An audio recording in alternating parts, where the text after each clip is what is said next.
right? And show me proof. I don't believe you. Testimonials is the number one way. We took Okay. John. John was at X. He was exactly where you were. We worked with him. We did this. We did this, and this with him. And then this is the result that he got. And he was so doubtful in the beginning. He was skeptical. He didn't think it would work. You're calling out objections, literally with them. He didn't think it could work. He was in doubt. He didn't trust me initially. They didn't trust me initially. And even when they gave me the credit card, they didn't even fully trust that it would work for them. When they actually believed it would work for them, Jake, When? I just paused there on purpose because I'm having a beat. I want you to feel me.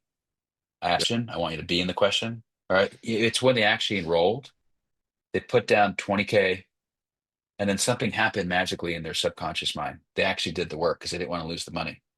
And then guess what they did over the next 7 days? Thank you. No, because they didn't get results yet. They went to onboarding. They showed up. They met with Susie. And when they met with Susie, they were like, they were so blown away by Susie. Because you know what Susie did? She set them up on this, this, and this, and this, this, and this. She gave them the plan. They executed the plan. And then it wasn't until day 17 when they secured they did all the work, they secured their first signing, or maybe it's 71 days.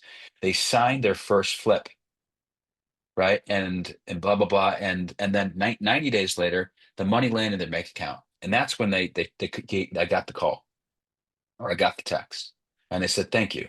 Thank you for believing in me. Thank you for not giving up on me, because I didn't trust you fully. I wanted to." Jake, all I'm doing here is I'm embedding language I'm going deep here, but what I want you to see is there's a lot here. There's a lot here. What I want to see is the case studies. This is the before, this is the after. And then what you're doing is you're really like the deeper you can go and painting where this person was in the beginning and it related to them, and then say, and now this is where they're at now.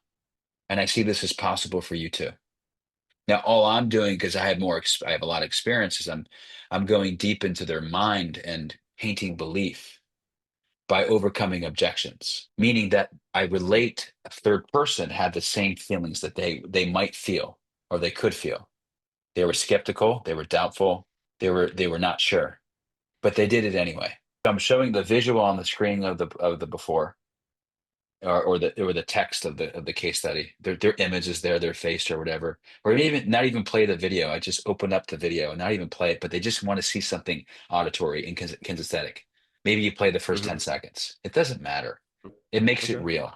Because if you pause me, Jake, and you said, "Hey, can I share someone that reminds me of you?" That's the words where you're at right now. Literally in the middle of a sales call. It doesn't fucking matter where you do it.